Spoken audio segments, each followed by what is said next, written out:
Monstrinhos, vamos lá para mais uma aula. Esta aula agora é a segunda aula de Roma que a gente vai fazer com vocês. A história romana que está se destacando aqui é exatamente a crise da República. Só que eu vou voltar um pouquinho com vocês. Vamos fazer uma revisão, parte do conteúdo que a gente já viu, sobretudo porque eu estou preocupado, porque parece que alguns alunos tiveram dificuldade em relação à questão oriental, ocidental, quero deixar isso muito claro. Mas antes, vamos começar lembrando que a parte da matéria que a gente já viu foi a expansão territorial de Roma e as transformações sociais que viveu por causa disso. A expansão territorial tem fases. Primeiro foi o domínio da Península Itálica, não é isso? Que a gente tem aqui, ó, a Península Itálica, que foi dominada. Esse processo é o processo inicial de expansão romana até chegar perto dessa ilha chamada Sicília. Esse é um processo longo, começa no século V, vai até o século IV, 3 a.C. aproximadamente. Tá? É neste período aqui, só para te lembrar, que os plebeus, que eram a base do exército, começaram a reclamar pra caramba de que eles estavam sendo prejudicados dos patrícios, levando as famosas conquistas plebeias, né? Tribuno da plebe, lei da canuleia, tá? Fim da escravidão por dívidas, a gente já viu isso. E aí, Roma dominou a Península Itálica e entrou numa segunda fase, entrando em guerra com Cartago. Essa cidade de origem fenícia dominava a região do Mediterrâneo e fazia comércio uma parte dele, e por isso Roma vai disputar esse comércio, esse domínio do Mediterrâneo com Cartago. Tá? Depois, Roma avança para as antigas civilizações, aquelas que um dia foram de Alexandre o Grande, e domina também boa parte do Oriente. É aqui que tem uma pequena diferença, que tem aluno que está com dificuldade de entender, e não é tão difícil, me acompanhe. Olha aqui, esse é o Mediterrâneo inteiro. Ok? Esse é o mundo mediterrâneo. Você vai pegar e olhar para a Península Itálica. A primeira coisa que eu vou pedir para você lembrar é que a gente dividiu a matéria assim. Deixa eu pegar um apontador aqui. Ó, esse mundo é o mundo oriental, onde estava a Fenícia, o Egito, a Mesopotâmia. Olha a porcaria do Tigre do Eufrates aqui, ó. Aí a gente chamou esse aqui de mundo oriental e esse aqui de mundo ocidental, ok?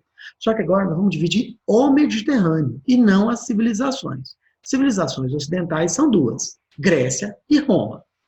Grécia e Roma. Civilizações orientais é aquele monte que não serve a porcaria nenhuma. Egito, Mesopotâmia, hebreus, fenícios. Só que agora vamos olhar para o Mediterrâneo. Está vendo aqui a Península Itálica? Eu quero que você imagine que eu estou fazendo um corte. Vou fazer o corte aqui. Nós estamos traçando uma linha aqui, ó. Dividindo o Mediterrâneo em dois. Esse Mediterrâneo daqui é o Mediterrâneo ocidental. Esse Mediterrâneo daqui é o Mediterrâneo oriental. Então, quando eu estiver falando de Mediterrâneo, você vai dividir ele sempre em dois, olhando a Península Itálica como referência. O que está do lado de cá é o Mediterrâneo oriental, o que está do lado de cá, da sua direita, né, é o Mediterrâneo oriental, e esse é o ocidental. Por que isso é importante? Porque se você voltar um pouquinho na matéria que você já estudou, você vai lembrar que essa área de cá foi dominada pelos gregos. E, portanto, isso aqui é o período de domínio grego, ateniense, tá? É o período grego de domínio de, depois, Alexandre o Grande. Enquanto os gregos dominavam essa área, vamos até falar helenos, para ficar mais bonitinho, do lado de cá, os cartagineses dominavam essa área com o comércio. Então, tem aqui mundo cartaginês, aqui eu tenho mundo grego. Roma vai vencer os dois, só que por etapas, tá vendo? Primeiro, eu vou atacar Cartago, que está aqui na África, destruo Cartago, venço Cartago e assumo o controle do Mediterrâneo ocidental. Posteriormente, eu ataco a Macedônia, a Síria, a Grécia, o Egito e domino o Mediterrâneo oriental. E aí, ao dominar os dois, que Roma vai ficar famosa naquela expressão mare est nostrum, né? O mar é nosso. Tá? Ok? Ficou claro? Recapitulando que esse negócio parece estar dando dor de cabeça.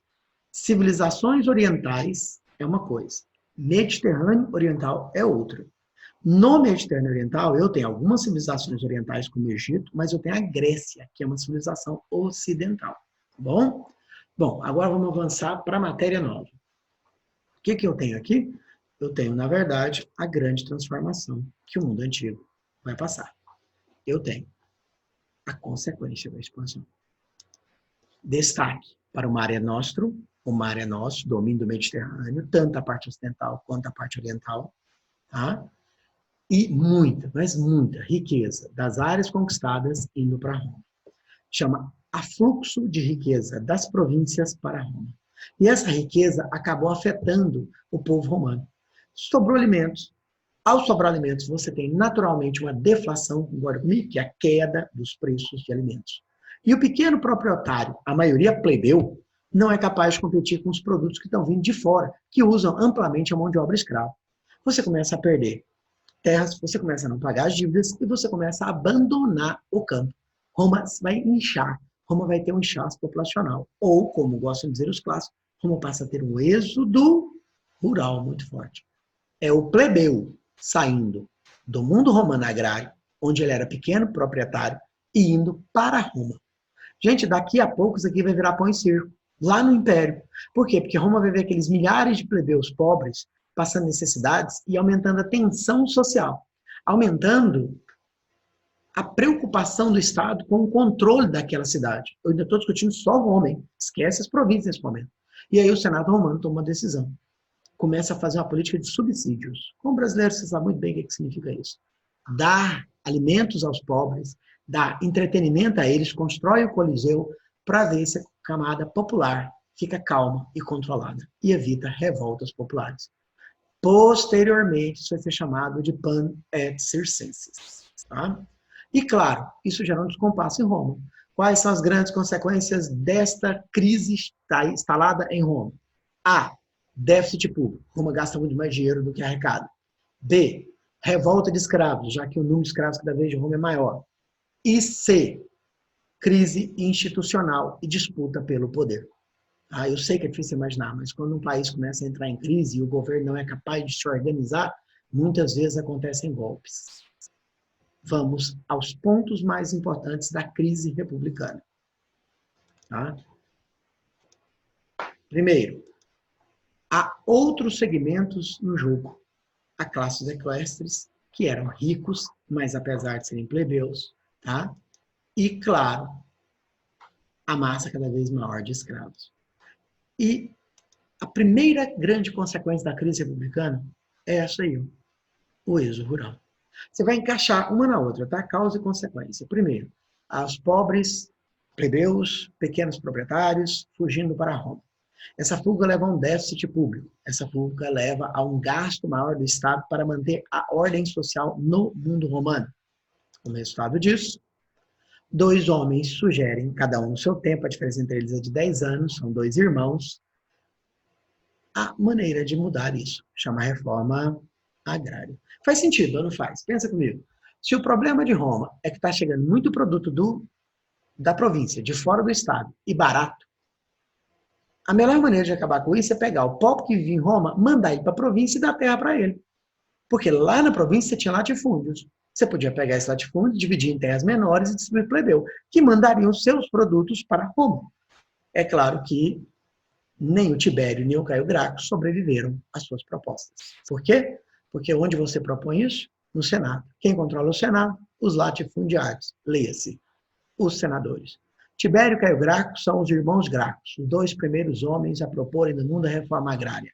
E diferente de hoje, que há todo um consenso social de que é uma luta justa, porque ninguém quer que as pessoas passem fome, naquela época a elite agrária não aceitava a ideia de reforma agrária. Não é igual hoje, que todo mundo tem consciência, portanto não tem briga por terras hoje, igual teve no passado. Esses são só os 2 primeiros homens a morrerem propondo reforma agrária. Uma guerra civil. Pouca importância para isso, tá? Mas só mostra que a gente tem dentro do mundo romano plebeus, agora ricos, que acham que têm o direito de buscar também mudanças de poder. Ocorre uma guerra civil entre 2 generais, o general Mário contra o general Sila. Essa guerra civil aprofunda a crise em Roma. E uma das inúmeras revoltas se destaca. Em 73 a.C., um grego chamado Espartacus lidera uma revolta de escravos dentro da Península Itálica. A revolta de Espartacus. O grande problema dela é que ela não é uma revolta como as outras. Houve e havia várias revoltas de escravos, mas essa aconteceu na Península Itálica, perto de Roma. E, obviamente, Roma se sentiu ameaçada porque os escravos podiam, no lugar de tentar fugir do domínio romano, atacar a cidade de Roma. Uma curiosidade aqui que merece ser citada. Roma sempre teve uma preocupação com militares dando golpe. Eu sei, é difícil de acreditar, mas no passado havia risco de militares darem golpe. Então, o que acontece? Para evitar isso, Roma teve uma ideia. O Senado romano assinou uma lei dizendo assim: nenhum general romano pode estar na cidade de Roma com seus exércitos. Se você é um general romano e tem um exército, você, general romano, pode ir na cidade de Roma. Por questões políticas, porque foi chamado. O seu exército fica de fora de Roma. Tá? Inclusive, estabeleceram o limite. Havia um rio no norte da cidade de Roma, chamado Rubicão. Nenhum exército romano poderia atravessar o Rubicão. Logo, o que não tinha em Roma? Exército. E você tem centenas de soldados militares, fora, lá nas províncias, na Grécia, na região da Mauritânia, na Numídia, na Espanha, na Lusitânia. Você tem os exércitos romanos espalhados pelo Império. Mas, na cidade de Roma, você não tem exército. E o que você tem perto de Roma agora? Centenas de escravos. Roma se sentiu vulnerável. Convocou até um general, desesperadamente, para ele resolver o problema. O nome dele era Pompeu. Falou: Pompeu, vai lá e resolve. O problema é que Pompeu estava mais ou menos no que a gente entende como Áustria hoje. Portanto, seriam dias para ele chegar até a região que os escravos estavam, na Península Itálica. Roma ficou tão desesperada que montou uma outra força armada. Entregou para um outro general e pediu para ele tomar conta. O nome do general é Crasso.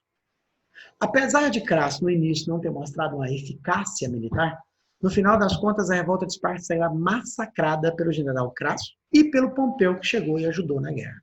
Portanto, a revolta de Esparta foi violentamente reprimida. Esparta virou um nome famoso da história, como um escravo que rebelou-se contra o grande Império Romano e foi derrotado. Há tempo, gente, eu estou usando a palavra império, nós aprendemos isso em aula já, não no sentido de sistema de governo, mas no sentido de política imperialista, expansionista, tá? Não estamos no império. O nome da matéria é crise republicana, inferno. Dito isso, depois da morte de Esparta, os dois homens se tornaram heróis de Roma, aqueles que salvaram a cidade. O general Crasso e o general Pompeu. Um homem chamado Júlio César, também general e patrício, convocou esses dois homens e propôs a formação de um triunvirato.